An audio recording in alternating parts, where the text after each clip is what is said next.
Boa noite a todos.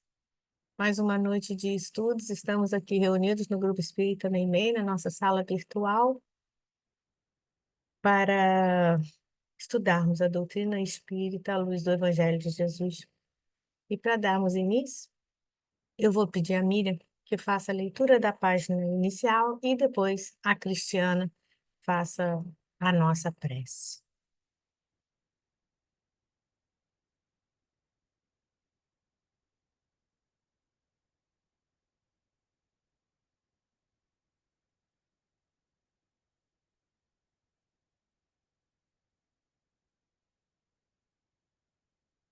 Boa noite a todos. Do livro Pão Nosso, psicografia de Francisco Cândido Xavier, pelo Espírito Emmanuel, Tua Fé. E ele lhe disse: Tem bom ânimo, filha, a tua fé te salvou. Vai em paz. Lucas, capítulo 8, versículo 48. É importante observar que o Divino Mestre, após o benefício dispensado, sempre se reporta ao prodígio da fé, patrimônio sublime daqueles que o procuram. Diversas vezes ouvimos-lo na expressiva afirmação: A tua fé te salvou. Doentes do corpo e da alma, depois do alívio ou da cura, escutam a frase generosa: É que a vontade e a confiança do homem são poderosos fatores no desenvolvimento e iluminação da vida. O navegante sem rumo e que em nada confia, somente poderá atingir algum porto em virtude do jogo das forças sobre as quais se equilibra, desconhecendo, porém, de maneira absoluta o que lhe possa ocorrer. O enfermo, descrente da ação de todos os remédios, é o primeiro a trabalhar contra a própria segurança. O homem que se mostra desalentado em todas as coisas não deverá aguardar a cooperação útil de coisa alguma. As almas vazias embalde reclamam o quinhão de felicidade que o mundo lhes deve, as negações em que perambula, transformando-nas perante a vida em zonas de amortecimento, quais exaladores em eletricidade. Passa a corrente vitalizante, mas permanecem insensíveis. Nos empreendimentos e necessidades de teu caminho, não te isoles nas posições negativas. Jesus pode tudo. Teus amigos verdadeiros farão o possível por ti. Contudo, nem o mestre e nem os companheiros realizarão em sentido integral a felicidade que ambicionas, sem o concurso de tua fé. Porque também tu és filho do mesmo Deus, com as mesmas possibilidades de elevação.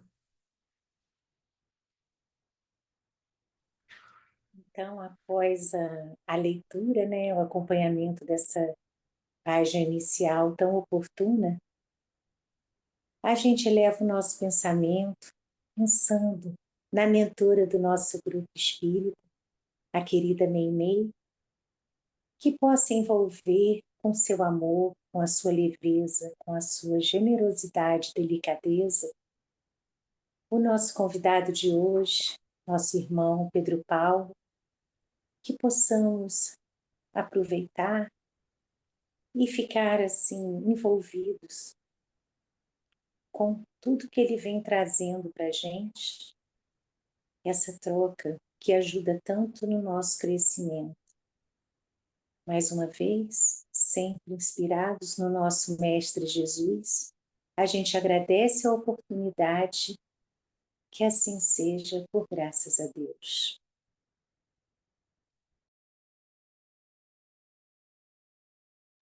Obrigada, Miriam. Obrigada, Cris. Então, gente, Pedro Paulo, né, não é a primeira vez que ele está conosco. O Pedro Paulo, eu reencontrei ele em Niterói o ano passado, no GEPAR, na casa espírita que ele frequenta atualmente, né, coordenando vários estudos né? Vai iniciar o estudo da coordenação de educação espiritual, coordena outros estudos também, mas ele foi o trabalhador do CEF, da CEF, né? Durante 37 anos, achei essa nossa conversa, viu, Pedro Paulo, né? E atuou lá em várias atividades, estudos, palestras, plantões, na reunião mediúnica, né? De formação, o Pedro Paulo, ele é engenheiro e agradecemos, Pedro, a sua disponibilidade de estar aqui conosco. A palavra é sua, fique à vontade, sinta-se em casa.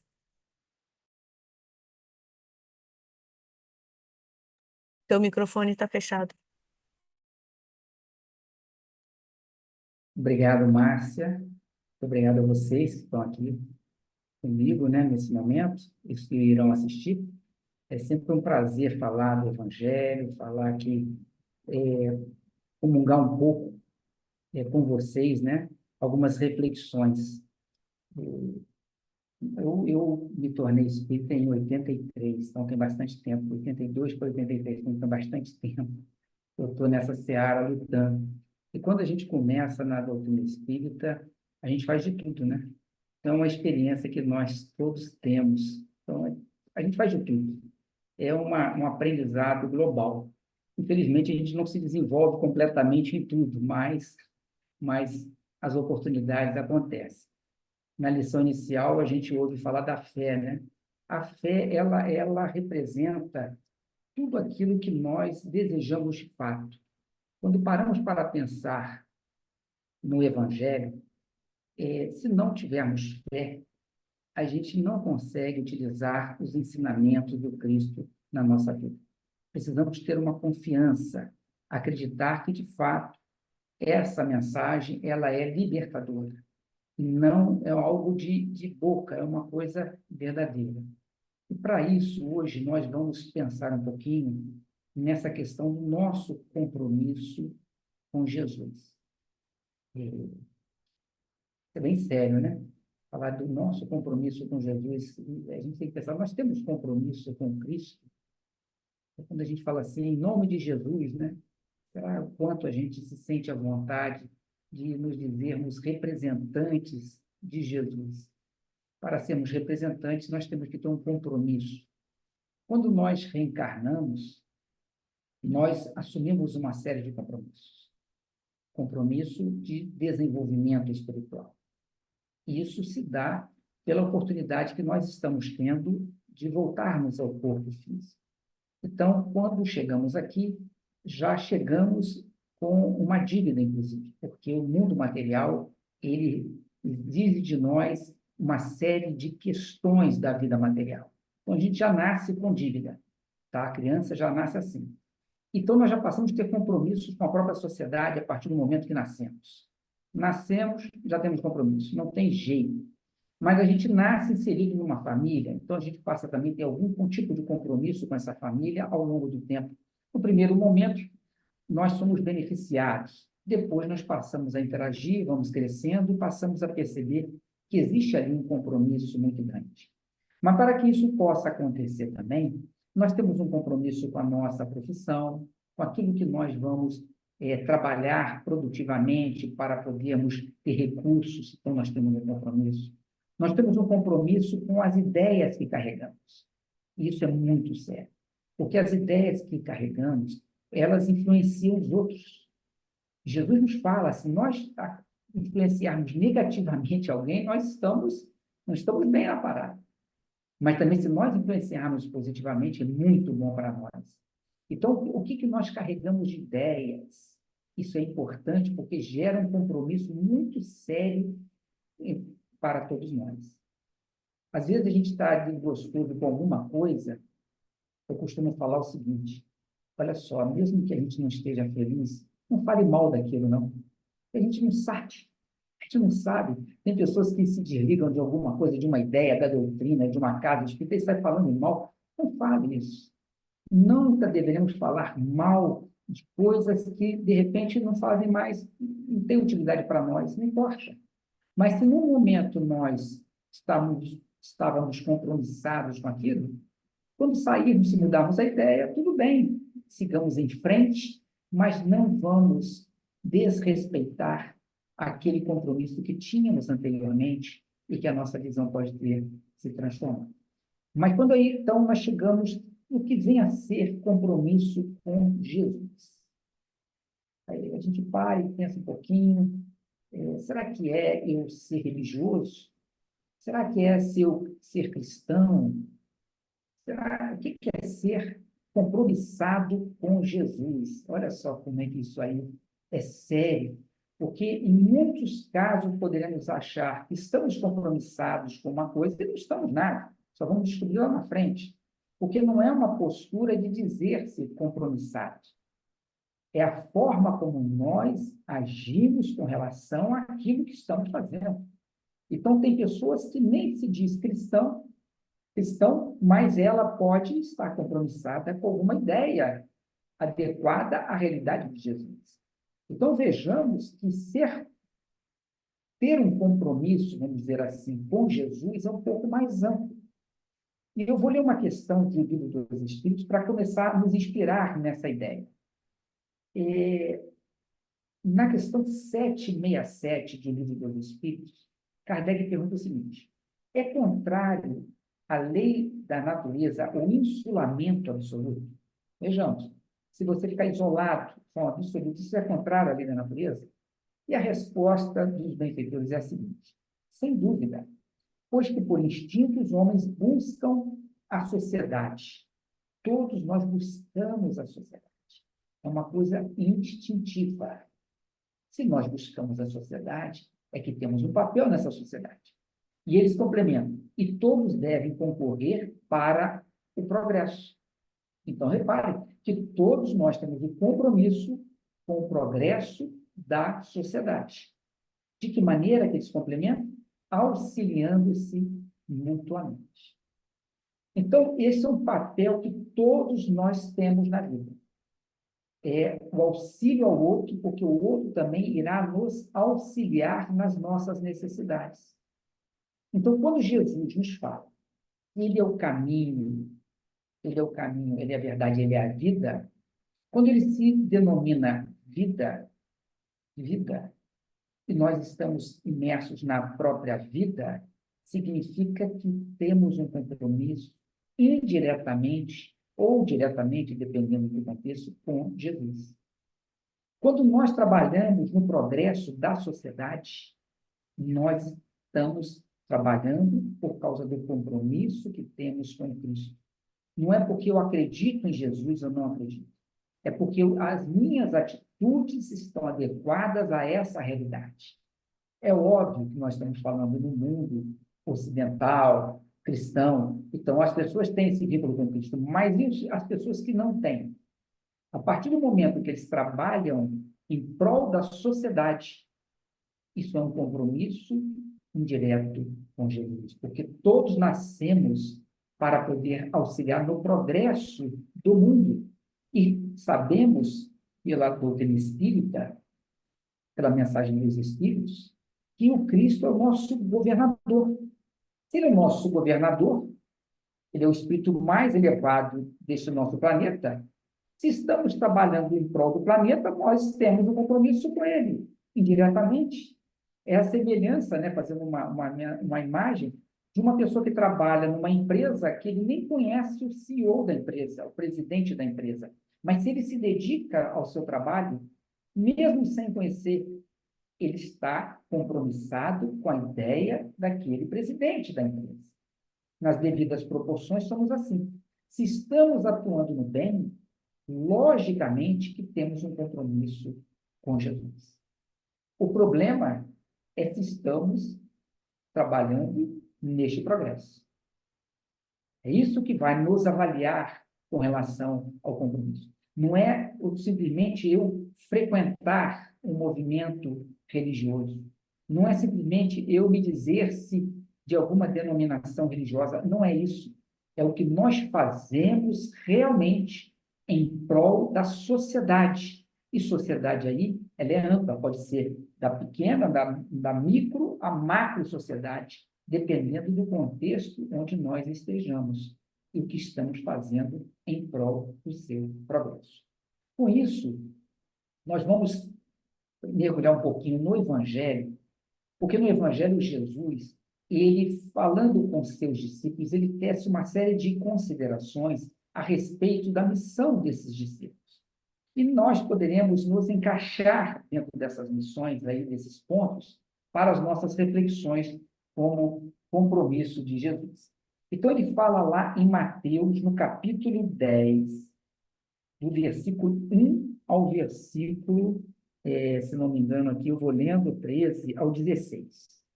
É rápido, mas ela vai nortear a nossa reflexão. Ok? E nós vamos nos detendo e percebendo que tudo que se encontra ali, ela faz parte daquilo que precisamos fazer, os ensinamentos de Jesus, para nos dizermos em prol do progresso da humanidade. Jesus nos fala assim, em Mateus, né, não é o Cristo, ele disse o seguinte: chamou os 12 discípulos e deu-lhes autoridade. Vejamos, ele chama os discípulos e deu-lhes autoridade de expulsar os espíritos imundos e de curar toda sorte de males e enfermidades. Então, vamos parar um instantinho e perceber o Cristo chamando os discípulos e dando-lhes autoridade. O que é dar autoridade a alguém? O Cristo não desenvolveu a capacidade dos discípulos. Ele deu-lhes autoridade. O que nós chamamos de dar autoridade é nos dar permissão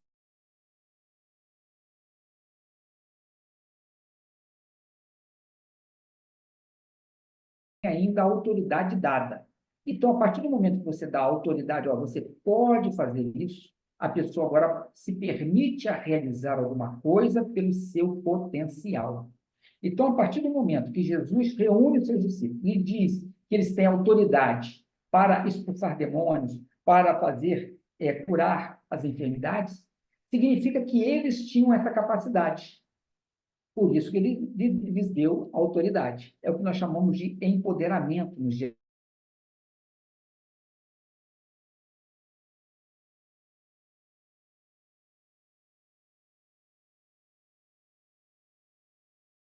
Então, quando nós nascemos, nós estamos imbuídos de algum tipo de autoridade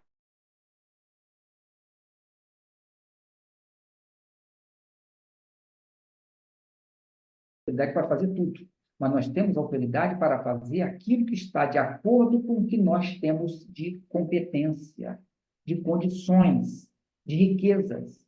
Então, nas devidas proporções, é exatamente isso. Nós nascemos e fomos empoderados por Deus para podermos fazer alguma coisa na nossa sociedade. E eles, então, neste momento, os seus discípulos, 12, foram empoderados por Jesus. Ok? Aí nós vamos caminhando no Evangelho. Vamos dar um pulinho, porque ele fala o nome dos 12, não precisamos falar aqui agora. E aí ele faz o seguinte: esses 12 enviou Jesus com estas recomendações. Aí que começa a coisa a ficar para a gente refletir bastante. Ele fez algumas recomendações. Olha, vocês têm autoridade para fazer alguma coisa, mas eu vou falar para vocês fazerem dentro de certas recomendações, ok? Não é assim, faça do jeito que quer. Não é dessa maneira. O empoderamento que é usado hoje na sociedade, nas relações de trabalhos, de equipes, né? É exatamente isso. Alguém empodera o grupo, as pessoas, mas ele está de olho. Ele define o que as pessoas podem fazer, mas ele não interfere naquilo que as pessoas vão fazer. Porque é horrível alguém lhe pede para fazer alguma coisa e fica se metendo, né? Vai lá fazer um negócio. Aí a pessoa pergunta: como é que você fez? Não sei o que, faça dessa maneira. Então, não é para você fazer. Se é para você se meter, vai lá e você faça. Mas se você deu condição para o outro fazer, deixa-o fazer do jeito dele. Por isso você deu a condição para ele. Da mesma maneira, quando você permite que alguém vá na sua casa arrumar a casa, tá? Você contrata uma pessoa, você diz para ela, ó, você dá empoderamento para ela mexer nas coisas, mas você define assim: faça isso dessa maneira, faça aquilo, mexe na janela. Você define o que a pessoa tem que fazer, mas você permite que ela faça. do jeito dela. Você não vai poder pegar na mão da pessoa e ficar mexendo, então não dá. Então, o Cristo empoderou os discípulos e fez as seguintes recomendações para as nossas reflexões. Ele começa dizendo o seguinte: não tomeis o caminho dos gentios, nem entreis em cidade de samaritanos. Dirigi-vos antes, isso é importante, antes, às ovelhas perdidas da casa de Israel. Então ele começou a delimitar. Olha, não entre na casa, não entrei em caminho de gentios, não entreis em cidade de samaritanos, vocês deverão ir às ovelhas perdidas, diretamente lá. Mas ele fala antes, significa que ele não estava abandonando os gentios nem os samaritanos, ele estava priorizando a situação. Primeiro vocês vão lá. Com relação ao samaritano gentil, é outra questão, não sei quem vai lá, é outra situação. Então, ele estava direcionando os discípulos para a missão que eles precisavam realizar, que era importante naquele momento. E é assim que a gente tem que pensar. Às vezes, nós somos imbuídos de uma missão, vamos dizer assim, de uma atividade, e a gente se perde naquela atividade. A gente quer salvar o mundo. Não vai salvar o mundo. Se a gente conseguir ajudar algum, já está ótimo. Então, a gente quer fazer um trabalho, aí fala assim, não dá para fazer, porque a gente não consegue atender a todo mundo. Não, faça com quem você possa atender. Se você esperar atender todo mundo, você não vai fazer nunca. Então, aqueles que você não tem condições de atender, serão atendidos em outro momento. É aquela questão dos espíritos que eu estava até levantando antes da gente começar. A gente tem que contar com a inspiração dos benfeitores para aquilo que precisamos fazer. Se nós ficarmos simplesmente achando que nós precisamos fazer do nosso ponto de vista, sem a inspiração do alto, nós nos perdemos muitas vezes, porque nós nos misturamos aos nossos próprios propósitos. Não é a mensagem de Jesus, é o que eu quero. Não é a missão para o Cristo, é a missão que eu quero desenvolver.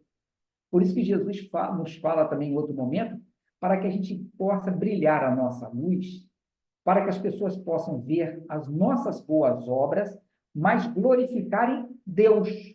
Não é nos glorificar. Às vezes a gente quer ser glorificado. Quando a gente quer ser glorificado, a gente quer a perfeição de tudo, porque, nossa, meu nome está ali, eu quero que seja perfeito. Não, faça o melhor. Porque a glorificação é do Criador. Não nos pertence. O que nos pertence é fazermos algumas coisas. E as riquezas que nós vamos conquistar serão internas, não serão externas. Ninguém perceberá. Somente nós, na intimidade, sentiremos que crescemos. Mas os outros, o fulano agora ficou melhor, né? Ele evoluiu espiritualmente. Como é que ele vai saber isso? Não dá nem para a gente perceber. É íntimo. Então, quando a gente quer ser glorificado, o que a gente quer é o reconhecimento. Olha, o fulano evoluiu muito. Não, não existe. Por isso que a gente tem que se adequar a essa realidade. Vamos nos limitar à tarefa. Vamos fazer aquilo que podemos fazer, mas sem acomodação. Porque também, o Cristo só falou para a gente ir lá, então a gente não quer mais saber. Não é isso. Não é isso. Ele falou para nós fazermos uma coisa. Mas se nós ficarmos com a cabecinha ligada nos acontecimentos, às vezes a coisa dá uma mudada de acordo com as necessidades existentes e é como se o Cristo estivesse nos falando para fazer alguma coisa a mais. Então, isso é uma percepção que nós temos. Temos muita dificuldade de julgamento das situações. Às vezes a gente não sabe o quanto nós deveremos ser justos nas situações da vida, porque ficamos tecendo muitos raciocínios. Não deixamos fluir de nós a inspiração dos bons espíritos para que possamos definir claramente o que nós precisamos fazer mais adequadamente a uma realidade que estejamos vivendo. Então, nesse primeiro momento, ele fala, vão se dirigir direto às ovelhas perdidas da casa de Israel. E aqui também vai uma outra coisa importante, porque ele complementa o seguinte, fala assim, dirigi-vos a elas, proclamai que o reino dos céus está próximo. Então, a gente vai se dirigir às ovelhas e vamos dizer que o reino dos céus está próximo. Mas quem são essas ovelhas? Como é que nós vamos descobrir uma ovelha? Nós somos as ovelhas? Ou nós somos os discípulos que estamos buscando as ovelhas? Olha só como é que isso é complexo também. Porque a gente fala assim, mas onde eu estou na história? E o que é ser uma ovelha perdida? Vamos fazer uma imagem. Que uma pessoa, ela só se sente perdida a partir do momento que ela tenta retomar um caminho, retornar de uma situação. A pessoa, quando embrenha por uma mata, ela vai, não, deixa comigo, eu quero conhecer lá aquela mata tal. Aí a pessoa fala, só cuidado, você vai se perder aí. Não, não, deixa comigo. Ele não está perdido. Se deixa comigo, ele não está perdido. É igual a pessoa que está com um vício lá, que começa a fazer um vício, você vai, melhor você não se envolver com esse negócio, não. Você vai acabar viciado nisso, não. Deixa comigo. Deixa tranquilo. Não está perdido. O estar perdido é quando a pessoa quer falar assim, eu quero parar com esse vício. Eu quero voltar para onde eu estava. Aí a pessoa fala assim, eu não sei para onde eu vou. A sensação de perdido é a sensação de não saber o que fazer. É essa a sensação. É aquela pessoa que a vida está excelente e, de repente, ela vai fazer um exame e descobre que ela faz um diagnóstico de uma doença difícil. Aí ela fica com a cabeça desse tamanho, perdida, exatamente perdida. Aí ela fica perdida por quê? Ela não sabe se ela vai sobreviver, quanto tempo ela vai viver, se ela vai ficar curada, se o remédio vai fazer efeito, qual o médico ideal para ela procurar. Ela não sabe. Então, ela faz um monte de coisa, de sugestões, ela vai fazendo, mas ela não tem certeza. Essa falta de certeza é que gera essa sensação de perdido que nós temos. E todos nós passamos por isso. Nós falamos da pessoa que se embrenhou, que pegou um vício, e os pais dessa pessoa, que veem um filho, se for o caso, um exemplo de um filho, enveredando pelo mundo dos vícios. Aí os pais ficam, meu Deus, o que será do meu filho? Será que ele tem futuro? Será que ele vai conseguir sair? Será que ele vai conseguir não sei o quê? Olha só, quem eu devo falar para ajudá-lo? Se eu devo procurar um psicólogo? Devo procurar um terapeuta? Isso é perdido. Essa sensação de perdido. Então, todos nós somos uma dessas ovelhas. Todos nós. E, ao mesmo tempo, quando alguém está nessa situação e nós somos aquele que dá um apoio, damos uma sugestão, envolvemos, oramos, ajudamos de alguma forma, nós estamos no papel do discípulo. Repare que, ao mesmo tempo, nós somos uma ovelha e, ao mesmo tempo, nós somos um discípulo nessa imagem. Isso são posições dinâmicas da vida, o tempo todo acontece. Repara que no livro dos Espíritos falava assim, auxiliando-se mutuamente para o progresso. Auxiliando-se mutuamente. Uma hora eu estou auxiliando, outra hora alguém está me auxiliando. Essa posição de ovelha e discípulo, ela acontece o tempo todo. O tempo todo. E ele então fala assim, diga para elas que o reino dos céus está próximo. Esse reino do céu está próximo, nós podemos fazer várias reflexões, mas uma interessante é estar próximo, não chegou ainda. Significando que, no momento que nós somos ouvidos nos nossos desesperos de estarmos perdidos, alguém sinaliza que está ali para nos ajudar, mas o problema ainda não foi resolvido. É necessário que nós caminhemos, é necessário que nós façamos uma ação. Essa ação é porque está próximo ao reino. Estou indo em direção a essa situação de reino dos céus para me sentir de fato agora atendido. Por isso que não é na hora, é próximo, é um tempo. Eu preciso fazer um esforço. Quando Jesus vai lá, a ressurreição de Lázaro, ele manda Lázaro sair de lá, sai daí, sai para fora. Ele manda ele fazer uma ação, sai. Não adianta ficar aí dentro, não. Sai. Você tem que fazer uma ação. Então, se a gente está numa mata perdido, a gente tem que fazer uma ação. Se a pessoa tem um vício, ele tem que fazer o tratamento do vício. Se a pessoa está com problema de saúde, ela tem que procurar os médicos, procurar, se for operação, ela tem que procurar. Porque a libertação, ou seja, esse reino dos céus, só acontecerá quando terminar o processo. Então, é um momento de aflição, mas é um momento de esperança. Porque nada melhor quando a gente está numa situação difícil de ouvir uma voz bondosa falando conosco. Nada melhor. Principalmente de uma mãe, né? Quando o filho está desesperado, a mãe fala: meu filho, fica calmo aí. Aquilo é uma segurança que tem, que dá muito grande. É um refrigério na alma, né? É um refrigério. Dizem que quando só de ver o médico a pessoa fica um pouquinho melhor, né? A pessoa está lá com desespero, ele olhou o médico e já dá, meu Deus do céu, já estou agora, eu vou procurar. Mas é uma sensação verdadeira, é uma sensação de que a gente está sendo atendido. E Jesus mandou, você repara que ele mandou todos nós para ajudarmos uns aos outros, para sermos uma hora essa pessoa que vai ser o discípulo e uma hora a pessoa que vai ser a ovelha e vai ser ajudado também por um outro discípulo. Mas ele continua dizendo o seguinte, aí ele fala assim, curai os doentes, ressuscitai os mortos, purificai os leprosos, expulsai os demônios. Aí, então ele repara que ele fala para fazermos uma série de ações ligadas à necessidade da pessoa. Não é uma coisa só. O que a pessoa precisa? Precisa de uma palavra? Ela precisa de um recurso? Ela precisa de quê? De um médico? Ela precisa de quê?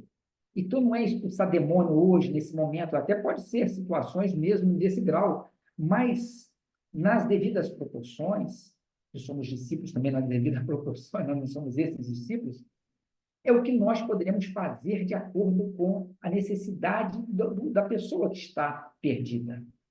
Por isso que temos que desenvolver a nossa capacidade para ajudarmos. A caridade não é um ponto só. A pessoa fala assim, eu faço aquilo lá sempre, há anos. Aquilo. Às vezes a gente só está batendo em uma tecla. A caridade é mais ampla, bem mais ampla. Por isso que muitas vezes a gente para no tempo e achamos que estamos fazendo a caridade, aquilo que a caridade promove em nós, porque a gente sabe que a caridade é que vai nos salvar. Mas o que é salvar? O que ela vai nos salvar? Porque eu faço a caridade e fico salvo. O que significa isso? Significa que, para que nós façamos a caridade, a gente se prepara. E essa preparação é que nos salva. Porque é através dessa condição que eu posso fazer a ação. Se eu não tenho condição, eu estou fazendo uma ação que não tem, é improfícua. Ela não tem efeitos. Eu estou tentando ensinar alguém uma coisa que eu não sei. Aí não faz sentido. Então, para que nós possamos ajudar, a gente tem que aprender. Quando eu aprendo, a gente se salva. Mas, na questão da caridade, é desenvolvermos as questões morais, essa visão mais ampla da vida. É termos condições. Como nós vamos falar para alguém ter paciência se nós somos altamente intolerantes? Tenha paciência com a vida é muito sim, é difícil, mas acredita em Deus, e a gente é intolerante com tudo. Não faz sentido. Então, eu trabalho isso em mim para me preparar melhor para ajudar a pessoa. Então, quando eu estou trabalhando isso em mim, obviamente, se eu me torno um pouco menos impaciente, é porque eu estou sendo salvo pelo próprio trabalho da caridade que eu me disponho a fazer. Nós precisamos fazer a ação, mas ação sem preparação, ela fica inócua. E com o tempo a gente vai descobrir isso. Então, é importante a gente ser esse empoderado por Jesus real, porque em muitos momentos poderemos estar fazendo alguma coisa, mas não temos autoridade para isso. Nós é que estamos nos atribuindo autoridade, mas não a vida. A gente está forçando a barra, não a vida. A vida até está nos aconselhando, meu filho, não se meta nisso. Não faça isso, você não está preparado. Vai fazer primeiro a preparação para depois trabalhar. E a gente quer inverter muitas vezes a hora. Então, nesse momento, quando Jesus nos fala a respeito da caridade, ele ainda tece alguns pontos que são importantes nós refletirmos. Ele fala assim, olha só, de graça, ele manda nos fazer essas coisas todas, mas ele fala assim, de graça recebestes, de graça dai. Então, ele já está colocando aqui que nós deveremos fazer as coisas sem cobrança alguma. E não é só cobrança monetária, não é nesse sentido.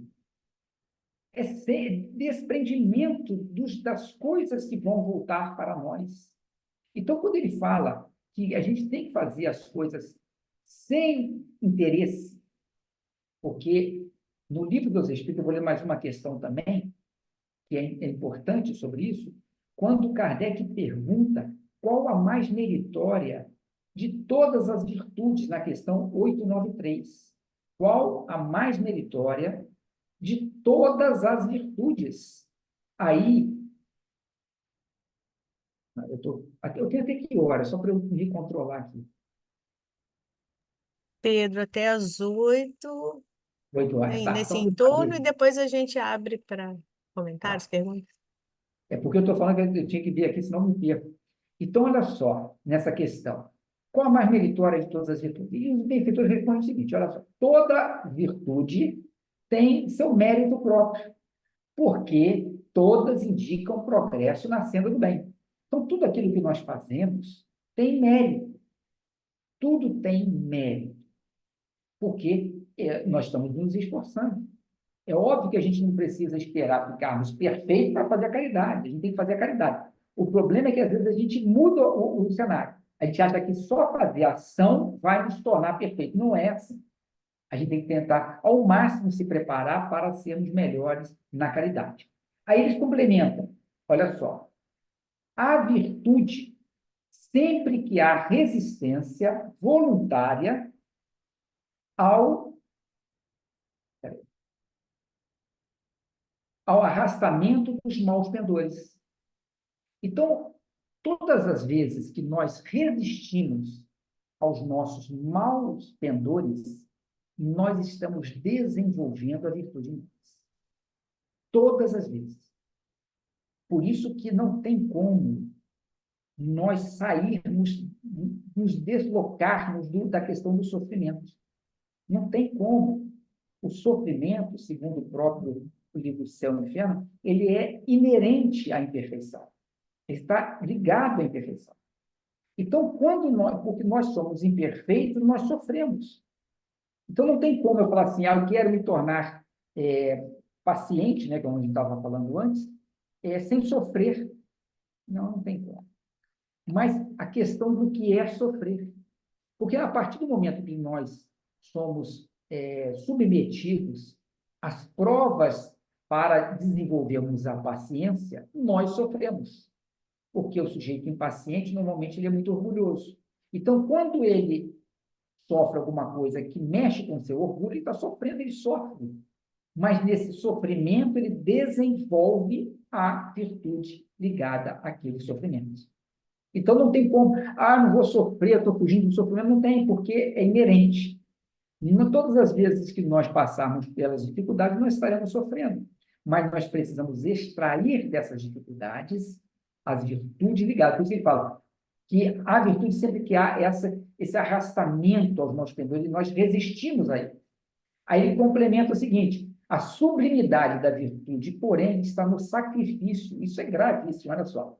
No sacrifício do interesse pessoal pelo bem do próximo, sem pensamento oculto. Vejamos que é todo detalhe. A sublimidade, a virtude se torna sublime quando nós sacrificamos o nosso interesse pessoal.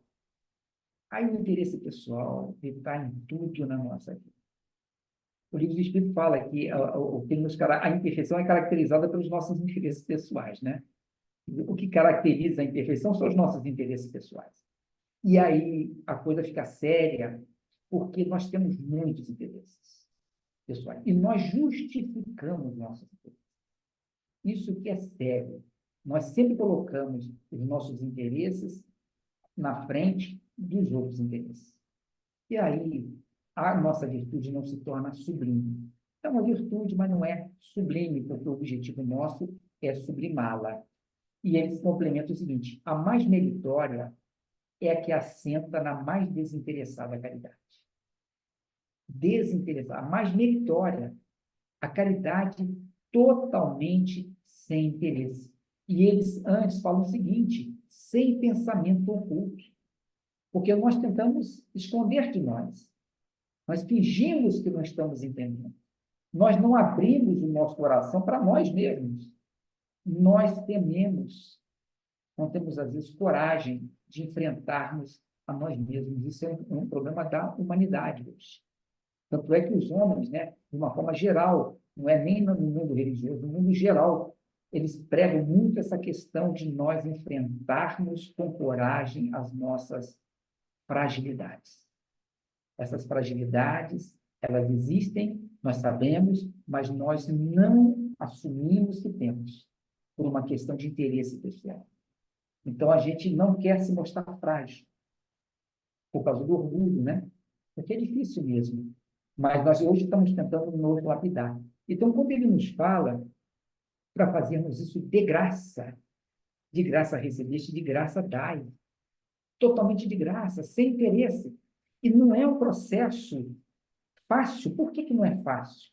Porque nós temos pensamentos ocultos.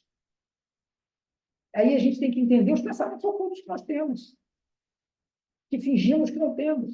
Então, muitas vezes fazemos o trabalho da caridade, vamos lá, com a paz de consciência, mas de forma oculta. Eu penso assim, eu estou crescendo, eu estou me tornando melhor, eu estou mais evoluído. Aí começou os interesses. Não é, vamos dizer assim, pecado, né? Vamos dizer assim, não é o fim do mundo. Isso. O fim do mundo é nós não combatermos. Mas a gente tem muitos pensamentos totalmente truncados com relação à verdade de Jesus. Temos. Então, quando a gente começa a ter isso, a gente começa a falar assim, vamos dar um tempinho aí, vamos dar uma trégua, eu já não aguento mais isso. Às vezes, o pensamento que fica martelando na nossa cabeça, ele tem duas origens, ou nossa ou dos outros. Não tem outra origem, não tem outra terceira. São duas, nossa ou de outros. Não importa. Se é um pensamento que fica martelando, a gente tem que começar a conversar com ele. Se é nosso, ele fala, não aguento mais eu mesmo, hein? Nossa, que pensamento chato.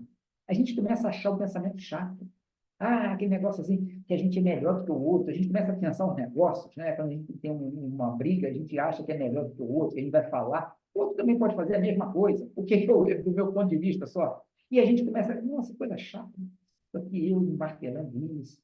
E se é de externo, eles vão cansar também, porque a gente não vai dar vazão. Aí Jesus continua falando o seguinte, ele fala assim, olha só como é que a coisa vai se prendendo.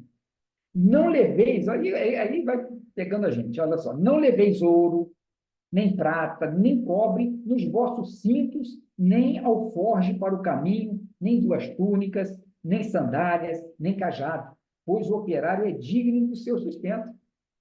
Além da gente não querer nada, a gente não receber nada, ele nos diz para não levar nada além daquilo que precisamos. Nada.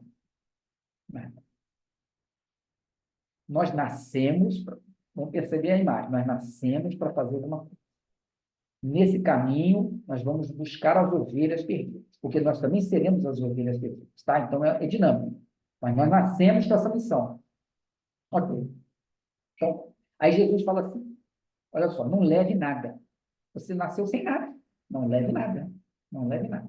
Chega aqui, a gente se preocupa muito com a vida material. Tudo bem, a gente tem que ter uma preocupação com a vida material. Mas dentro de um parâmetro. Por isso que ele não falou para não levar nada, ele falou para não levar nada além. Ele falou assim, não levei outro negócio, não vai no caminho, nem duas coisas. Ele fala para não levar além. A gente tem que ter alguma coisa. Mas ele coloca a coisa no sentido da confiança da vida. Isso que é importante. A confiança da vida, que é outro drama que nós temos. Porque nós temos uma confiança na vida totalmente seguro com relação à própria vida, né? Eu tenho uma confiança na vida, mas a minha vida é toda segura, toda tranquila. Aí eu tenho confiança. Mas quando a vida não está estabilizada, toda equilibrada, e aí a gente prioriza o quê? Equilibrar a vida material ou se dedicar a Jesus? Mas não são coisas distintas. É que nós queremos separar. Nós falamos assim, não, primeiro eu tenho que equilibrar minha vida e depois eu vou servir. Pronto. Já não é isso. da perda. A vida se equilibra quando você envolve as duas coisas. Por isso que ele está falando. Deus, deveremos ser dignos do nosso sustento. Ele fala aqui, pois o operário é digno do seu sustento. Aí cabe-nos pensar, nós somos dignos do nosso sustento? Será que nós somos dignos para isso? Não é se nós temos sustento ou não, é se somos dignos desse sustento que temos. Às vezes, não. Quantas pessoas amealharam recursos de forma desonesta na vida? Quantas? Aí ele vai dizer, ele é digno do seu sustento? Não é nada disso. Então, no nosso próprio planeta, na nossa sociedade, ser digno do sustento é uma coragem, é uma dificuldade, é um desafio que nós enfrentamos. Porque o próprio mecanismo da vida ele é ainda totalmente injusto. Então, em muitos momentos, nós nos completamos de uma sociedade injusta, dizendo-nos justos. Aí fica complicado. Nos dizendo honestos. Não, mas tudo bem, você pode ser honesto. Mas a estrutura não é honesta. Se nós nos completamos de uma estrutura desonesta, mesmo sendo honesto, nós nos completamos. Então, nós temos um problema a ser resolvido ali, naquele ponto, que cada um vai saber da sua dignidade com relação àquilo. Mas o Cristo nos fala para, olha, leve o mínimo, leve o suficiente, o que você precisa, porque a nossa vida é para isso. Nós nascemos verdadeiramente para isso. E ele dá continuidade da seguinte maneira: quando entrardes numa cidade ou numa aldeia, procurai saber de alguém que seja digno e permanecei ali até vos retirardes do lugar. Repara que ele pede-nos para, quando nós entrarmos no lugar, nós procuremos pessoas que são de mesma forma de pensar. A gente não vai entrar em embates desnecessários. Lógico, a gente quer salvar aquelas pessoas que nos veem como inimigo. Não, não é isso. Vão ver pessoas que têm a ver com a gente, que estão necessitando, que são ovelhas, mas tem a ver com a nossa missão. Não é a salvação do mundo, é a salvação, nem a salvação, é a atuação com relação àqueles que têm a ver com aquilo que nós vamos fazer. Por isso que ele fala, vamos entrar lá. Ao entrar na casa, saudai-a.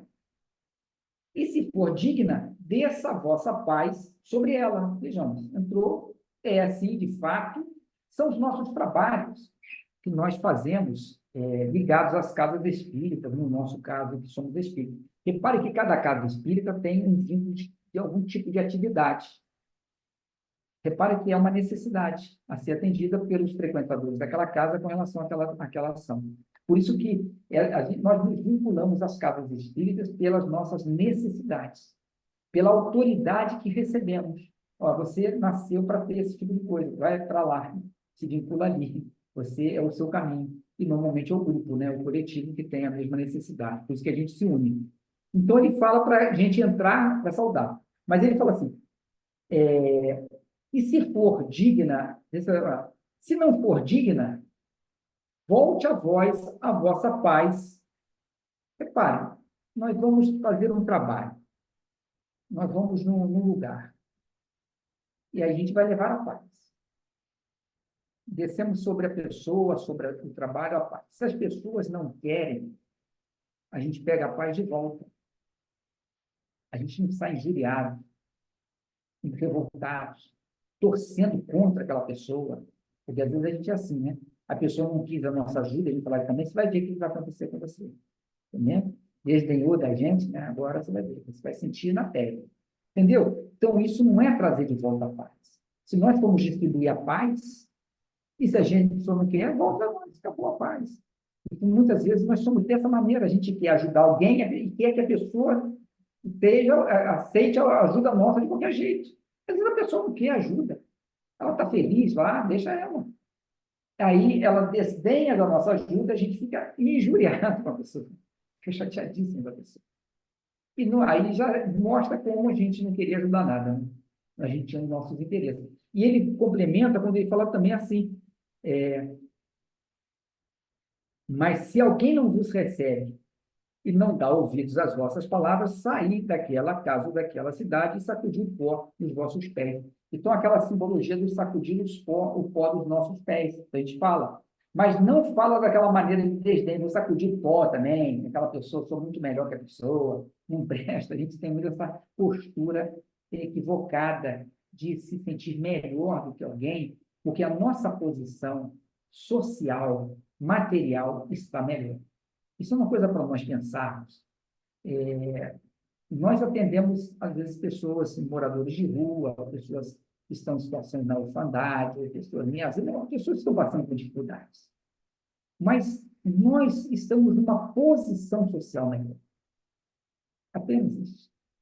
Nós estamos numa posição. Quantas pessoas que são atendidas ali, espiritualmente, elas são melhores do que nós? Mas elas estão numa situação de dificuldade dela ali para desenvolver alguma coisa que a gente não sabe. Estão nas dificuldades. Aí nós, numa posição social, material, a gente se coloca como os benfeitores. Não. Às vezes o benfeitor é aquela pessoa que está sendo atendida por nós, porque ela está tolerando aquilo, ela está sendo paciente com aquilo, ela ora por nós. A gente sai dali e esquece da pessoa, e a pessoa não se esquece de nós. Ela ora por nós sempre, e nós nem pensamos mais na pessoa, porque nós fizemos o nosso trabalho ali e fomos embora, tchau e benção. Agora eu posso viver em paz, com a minha consciência tranquila. Eu vou viver o meu mundo. Aí, no mês que vem, eu volto lá para ajudar aquela pessoa. E aquela pessoa está lá um mês, vivendo um drama, uma dificuldade, lembrando da gente, esperando a gente, orando por nós, agradecendo aquela nossa chegada. Aí a gente nem lembra da pessoa. Quando chega lá, não sabe nem quem é a pessoa. Reparem que a posição material não significa a posição da caridade, necessariamente. A oração daquela pessoa por nós, às vezes, é muito maior a caridade do que a gente possa imaginar. Porque se ela também soube receber, do ponto de vista dela, as coisas, soube entender, ela está fazendo o papel dela. Quando Jesus nos empodera, ele está empoderando todo mundo. Todo mundo. Inclusive essas pessoas que estão nas situações mais difíceis também estão empoderadas. Porque, do ponto de vista delas, elas também têm algo a oferecer para a sociedade, para alguém. Eu fiz um trabalho, um tempo, com moradores de rua, mas na instituição, lá na CEF, eles recebem, todo domingo, mais de 100 moradores de rua lá que eles vão comer. E eu fiz um trabalho, um período de filtragem. A gente ficava lá recebendo os que chegavam mesmo. Então, tá, fazia parte disso, a gente conversava, era uma reunião. Eles sentavam lá, batiam um papo com a gente, eu e mais algumas pessoas. E era interessante, primeiro que eles contavam mais ou menos a história deles. Eles têm uma vontade de falar. Eles não têm vergonha nenhuma para te falar. A gente tem uma vergonha, mas eles têm nenhuma. Eles contam a história toda, a desgraça completa. Eles contam tudo ali para a gente. E é interessante que entre eles se ajudavam, davam sugestão. Ah, faz isso, faz aquilo. Eles mesmos se ajudavam. Então, reparem que há uma solidariedade entre eles que às vezes a gente não tem. Há uma empatia entre eles que a gente não tem. Estou dizendo que todos ali são perfeitos, não é nesse sentido. É no sentido de que nós temos que ampliar a nossa visão do que estamos fazendo com relação àqueles que, neste momento, estão recebendo. E parece que não estão doando nada. Porque o que nós retiramos, entre aspas, nós extraímos desse contato? O que nós extraímos? Nós verdadeiramente nos modificamos? Nós nos tornamos melhores? Nós percebemos isso? Então é isso. Mas se nós continuamos a mesma coisa, a mesma vida, nada muda, então não é isso. A gente tem que perceber alguma coisa. Então, o que nós extraímos desse contato com essas pessoas que, nesse momento, estão numa posição inferior, estou falando socialmente, que é a nossa. Então, aí, para a gente complementar aqui, ele fala assim, em verdade, aí ele fala de sacudir pó, né? Em verdade, vos digo que no dia do juízo será mais tolerável para Sodoma e Gomorra do que para aquela cidade. Então, está funcionando a gravidade da gente expulsar, né? A gravidade. Em muitos momentos também, nós Enquanto ovelhas, nós desdenhamos os discípulos. Porque não é posição social, é relação de necessidade. Às vezes uma pessoa quer nos ajudar e a gente se coloca numa posição que não, ele não tem condições de me ajudar. Não é monetariamente, é de alguma coisa.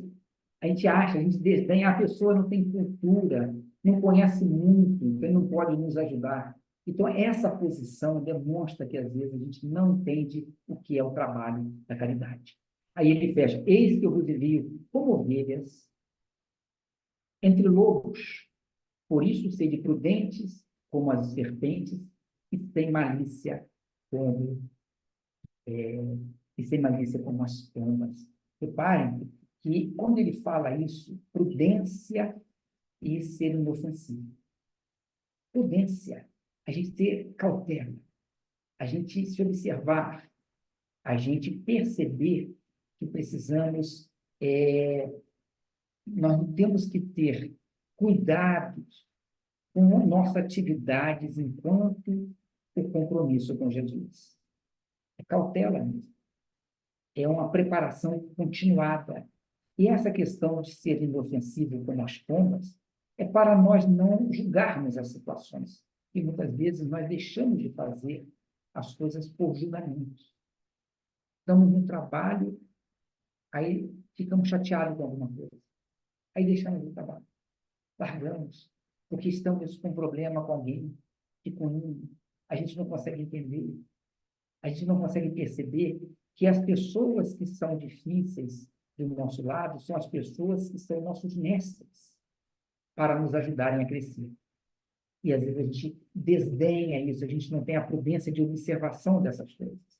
Por isso, para nós concluirmos aqui, para abrirmos, né, é muito importante a gente vasculhar um pouquinho a nossa autoridade.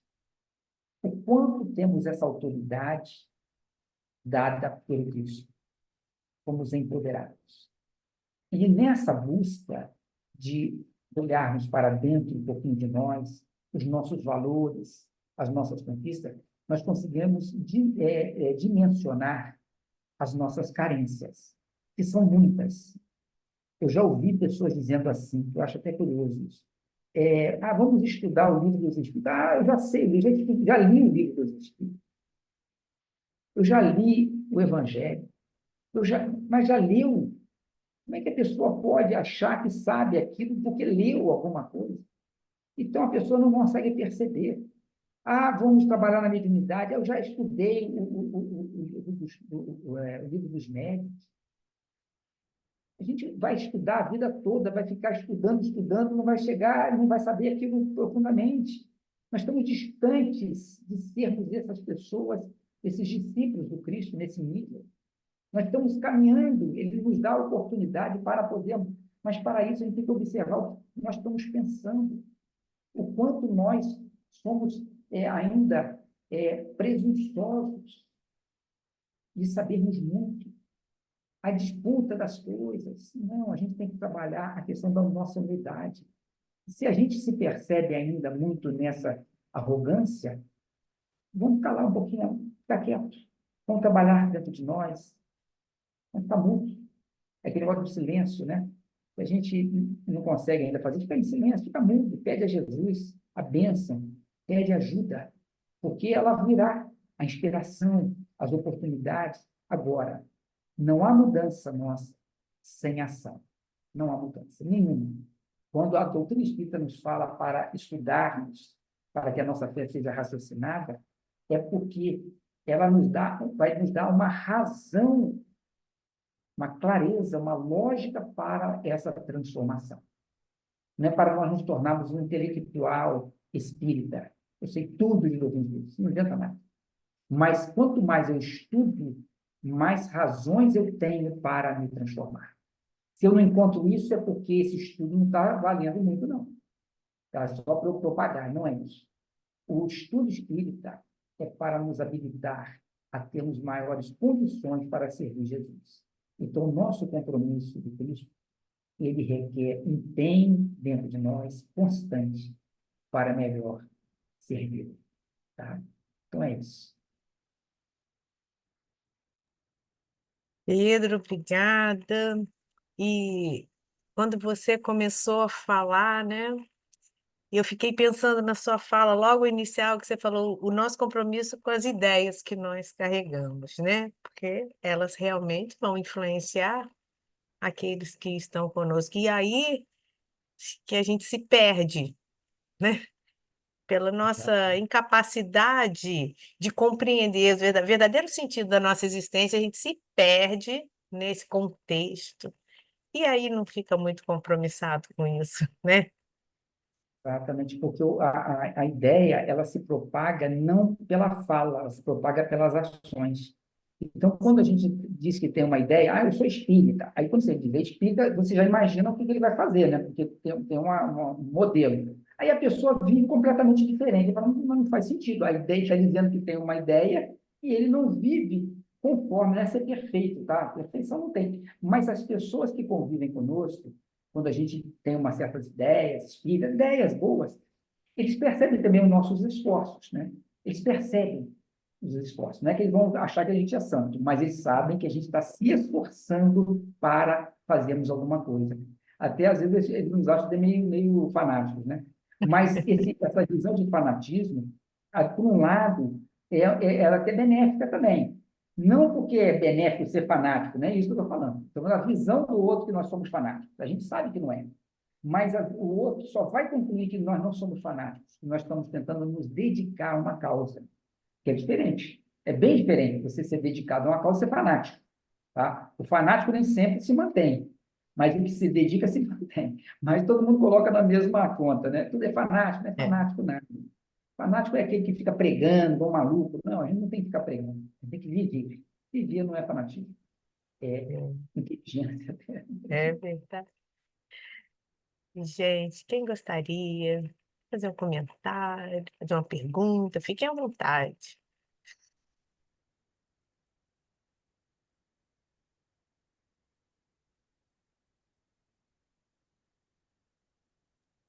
Eu É. não tenho pergunta, porque assim, a gente tem que fazer muitas reflexões, né? Porque o entendimento do evangelho, ele é devagar, né? Não dá para a gente ler o evangelho, a gente tem que estudar, e a vivência dele é complicada, porque vai de acordo com a minha capacidade de entender, da minha evolução espiritual. E por isso, muitas vezes, eu acho que as ideias se confundem um pouco de acordo com aquilo que eu tenho de elevação espiritual, né? Então a gente pode ter embates de ideias, porque a gente tem conhecimento, vivência muito diferente um dos outros, né? Tá? Então, assim, porque a gente está estudando obreiros e a gente está no capítulo 3 que eles recebem uma entidade de outro, de outra envergadura, e eles ficam questionando essa entidade, né? Fazem perguntas enormes. Ele responde com versículos do Evangelho. Aí ninguém fica Versículo. satisfeito, porque ele responde ou tira o papel, lá, o rolinho que é o Evangelho, e um versículo. Aí todo mundo, todo porque a gente quer que,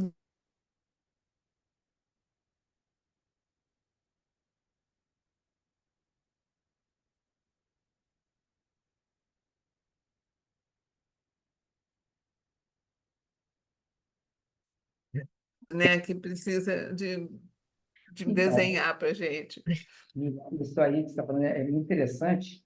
E o grande termômetro que nós deveríamos ter conosco é o incômodo que nós temos com as nossas próprias ideias.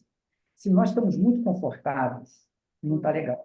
Porque o que nós costumamos fazer? Nós costumamos sempre buscar coisas que comprovam o que nós pensamos, Sim. e ao contrário.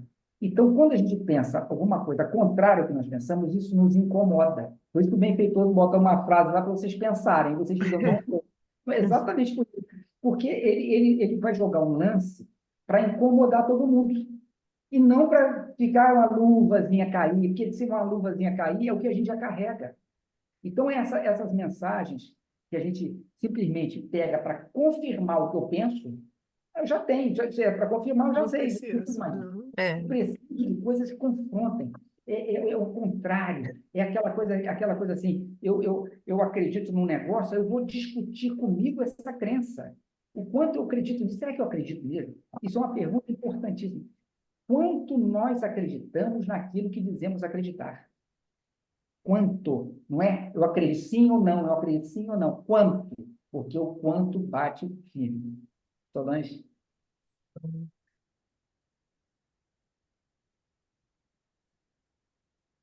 Olha só, eu estou tentando abrir minha câmera aqui, mas estava difícil. Eu estou no celular. É, essas coisas a gente viu bastante na pandemia, né? Na pandemia existiram as mais diversas reações. Sim, exatamente. E a gente viu famílias que se uniram muito mais e famílias que se esfacelaram. A gente viu gente pra caramba correndo para as palestras espíritas e gente que frequentava sumindo, né? Caramba. Então, assim, eu, por profissão, assim como a Miriam, sou médica. Eu estava em tratamento médico, dava de licença médica, né? E não cheguei a pegar o fronte, digamos assim, de atendimento. Mas a gente via, assim, meus pacientes mais antigos ligando para mim em pânico. Eu falava assim, minha filha, você tem religião, você acredita em Deus. De vez em quando, Deus sacode a gente para a gente acordar para as coisas que são importantes. Exato. É o momento para você curtir o teu filhinho, que ela tinha um filhinho pequeno, para você curtir o teu marido, para ver, quem sabe, até se as coisas melhoram entre vocês. Exatamente. A história, ela fez Verdade. o antes de acabar a pandemia. É. Mas você vê que nós estamos confrontados com as nossas ideias. Então, teve aquele negócio, a gente tem que ter reunião, porque a gente tem que acreditar que não vai pegar, se pegar, isso não é isso a questão. É verdade, a gente ninguém vai morrer por acaso, vamos dizer assim. Mas a gente tem que ter certos cuidados com a prudência, certos cuidados com a realidade. Então, é Sempre. aquela questão assim, fala assim, a pessoa pode fazer uso de um negócio, eu faço, o outro não faz. Não, às vezes um faz e morre, o outro não faz e não morre. Aí a gente tem que ter um padrão. Então, a gente tem que ter respeito pelas ideias de cada um, porque a gente não conhece a história de cada um. Então, a gente tem que ter um cuidado. Então, às vezes, as pessoas, entre aspas, se desrespeitaram nesse sentido de cada um querendo impor o que acreditava. Gente, não é questão de a pessoa não acreditar ou não ter fé. São coisas íntimas que nós carregamos. Às vezes, a pessoa fala assim, ó, não é o momento para você desencarnar, meu filho. Fica quietinho aí, fica aí. Espera aí. Não é um momento para se enganar. Aí você, não, eu acredito que ninguém morre, aí vai e morre. Isso aí. Aí eu falo, por que você foi abusar? Não, porque eu acredito que a gente não morre fora da hora, mas não era isso. Não era para você morrer agora. Porque morreu fora da hora. Porque Mas aí é um suicídio indireto, né? Que é é, considerado. É, não vou nem entrar E nessa. você não nessa tomou as seara. precauções devidas, orientadas Exato. por toda a mídia social, por todas as pessoas. Exatamente, a pessoa arca com o ônus depois da responsabilidade. Que muitos fizeram não morrer, mas a questão não é nem esse caso especificamente. A questão é que, às vezes, a gente desrespeita a crença do outro no sentido que não é que ela está contradizendo, ela simplesmente está ampliando. Porque quando a gente desconsidera o mundo espiritual, a reencarnação, a inspiração, a gente às vezes vive um espiritismo sem consideração dessas coisas. A gente fala das coisas só por um caso, mas a gente não vê a gente nesse processo, dentro do processo. A gente esquece disso. É igual uma vez falando com um grupo, falando de reino mediúnico, eu falei, eu só não vi ainda os espíritos na reino mediúnico. A gente está falando de um monte de coisa aqui dos encarnados, mas cadê os espíritos nessa história que eu não estou vendo? As pessoas, a gente parece uma teoria, às vezes. E não é fácil viver uma prática, não é fácil mesmo para todos nós, mas a gente tem que forçar um pouquinho sem criar animosidade, né? Essa aqui é também uma arte do amar, né? Que é a principal função de todos nós. Então, a gente se perde também. Então, é isso. Carinho, É, É né? muito importante. Porque a gente Pedro, né? fala. Pedro, a gente está estudando o Evangelho Redivivo, né? O Evangelho de Mateus. Há 2 meses atrás, nós estudamos esses versículos. Ah, Eu fui a legal. facilitadora, né, no dia, e é muito interessante que você trouxe hoje o nosso compromisso com Jesus pautado no empoderamento que Jesus dá para nós, né? Então, assim, é muito diferente, porque a gente fez um estudo técnico, a gente fez um estudo literal também, e hoje você trouxe um up para nós que estudamos, isso aí foi agregar demais, é colaborar demais, né, gente? Essa autoridade que Jesus deu aos discípulos e que trazendo isso para nós, né? Enquanto compromisso, ovelhas ou discípulos, né? Na posição que estivermos. Nossa, foi muito bom. Eu gosto muito de estudar o Evangelho assim, discuti-lo nos detalhes. E, olha, eu É, participei em período no CPA, que até no período da pandemia, que era tudo virtual, era mais fácil. Então, nós estudávamos Mateus, e cada semana era um que era responsável por algum trecho, mas e eles bastante, né? Era muito. muito, era muito rico. Tinha passagem, falava, não sei do que o cara vai falar. Aí começava a falar que surgia um monte de Pronto. ideias. Olha, é Esse muito bom. projeto da Federação Espírita, ele é muito enriquecedor, está sendo muito enriquecedor para todos nós que participamos, eu acredito que pensam como eu.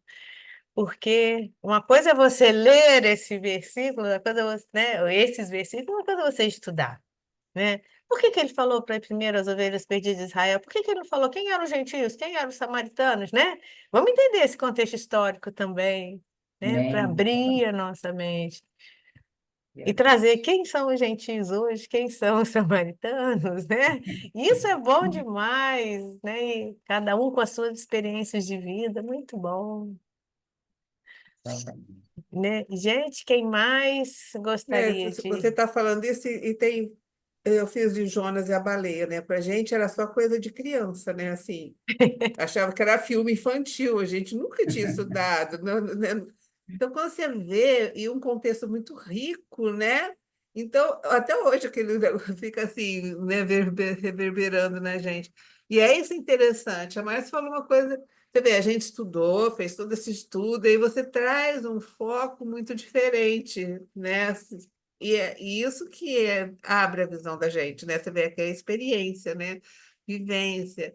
Isso é muito importante, que a gente fala, nossa, nunca pensei dessa forma, né?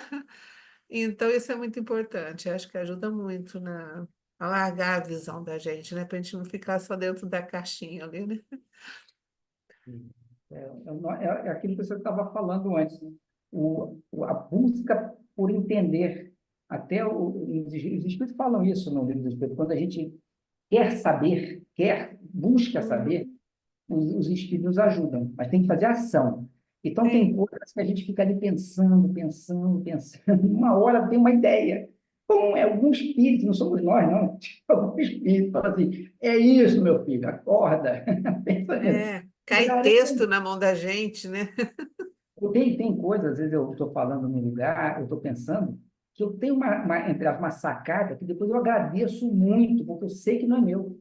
Eu sei cara, de onde eu tirei essa ideia. Isso não é meu. A E aí a gente gente brinca tem que que tem que ser 95 de suor e 5 de intuição, né? Mas esse 5 de intuição vale por todo o esforço que a gente faz, né? Porque a gente não conseguiria esse 5% de intuição, né? Sim, sim. o Raul Teixeira, ele fala isso, ele fazia palestras, o Raul, antigamente, uns anos atrás, ele falava do Evangelho, algum foco do Evangelho. Aí a gente ouvia aquilo e ficava impressionado com como ele tirava a coisa daquele negócio. Eu falei, meu Deus! Aí perguntava, Raul, como é que você tira? É irmão Camilo, ele falava assim mesmo, é irmão Camilo, o benfeitor dele só que eram umas coisas que você ficava impressionante com os encaixes. Isso é a beleza do Evangelho, isso é É. a beleza da vida, né? Essa é a beleza. E todos nós somos capazes. Isso é mais belo ainda, não é uma coisa de alguém, uma propriedade de alguém, nada. Todos nós temos essa mesma competência, mesma condição. Basta buscar. É Isso é bonito. verdade. É isso aí. E meninos e meninas, alguém mais? Eu me lembrei da máxima de Alcione, né? Conhecer, meditar, sentir e viver, né? A gente está no fase do conhecer, meditando isso tudo, né? Para a gente passar por uma fase de sentir e vivenciar todo esse conhecimento, né? Das máximas de Jesus. É um passo, é um primeiro passo, né? Esse é o caminho mesmo. Quantas vezes, ao longo dessas nossas vidas, nós já estudamos o Evangelho? Assim, ó. Muito. Mas Quantas? Haroldo falou que Emmanuel estuda com Estevão até Estevão hoje. até o. Não, eu Imagina estou só o falando. nível do estudo deles. Não, nós já estudamos, eu estou falando porque nós fomos religiosos, com certeza. Quantas vezes nós falamos do Evangelho? Quantas vezes nós Uhum. estudamos o Evangelho? E aí hoje a gente ainda está aqui tentando entender alguma coisa. Então, fala e falou, Sim. entendeu? A gente está muito distante. Mas eu estou falando que essa passagem, por exemplo, a gente já pode ter lido ela zilhões de vezes, É, discutir, mas não vivemos. Não adianta a não gente só vivemos. Só ficar no, viver. no nível do conhecimento, né? Não adianta. O entendimento é pela vivência. Aí a gente entende. Ah, Senhor, agora que eu entendi. Meu Deus. Gente, Márcia, alguém. me lembra- Oi, Solange, fica à vontade. um segundo. Eu estou me lembrando, você falou daquele as palavras do coisa, eu estou me lembrando das palavras de Abigail para as perguntas de Paulo, que eram imensas. Trabalho. Aí, e ela É respondia mesmo. uma palavra, entendeu? Ótima Aquilo, lembrança.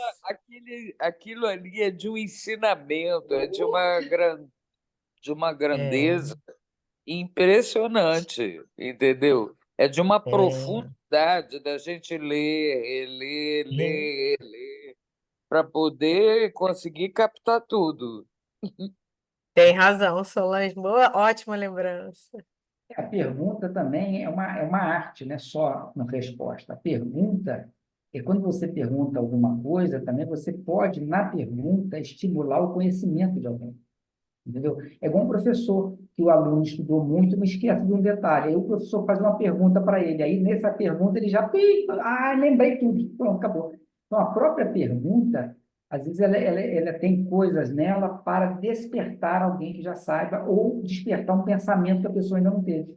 Entendeu? Então, nunca pensei nisso. A gente fala assim, nunca pensei nisso. Então, foi por causa da pergunta. Então, isso é legal. Não é só a Legal. resposta. A pergunta também, ela também é importante quando ela é bem feita. Entendeu? Por isso somos seres sociais, né? Exatamente. Ó, Ciro Porque Burke, um empurra o outro. perfeito. Perfeito mesmo. Gente, quem mais gostaria de fazer algum comentário, observação? Ninguém. Ninguém mais, todos quietinhos. Então, gente, dessa forma, né, a gente primeiro agradece, em nome do Grupo Espírita Meimei, a sua presença aqui conosco, Pedro, né, trazendo para nós conteúdos de tamanha profundidade, que ficam reflexões muito grandes para nós, né, sobretudo desse nosso compromisso com Jesus.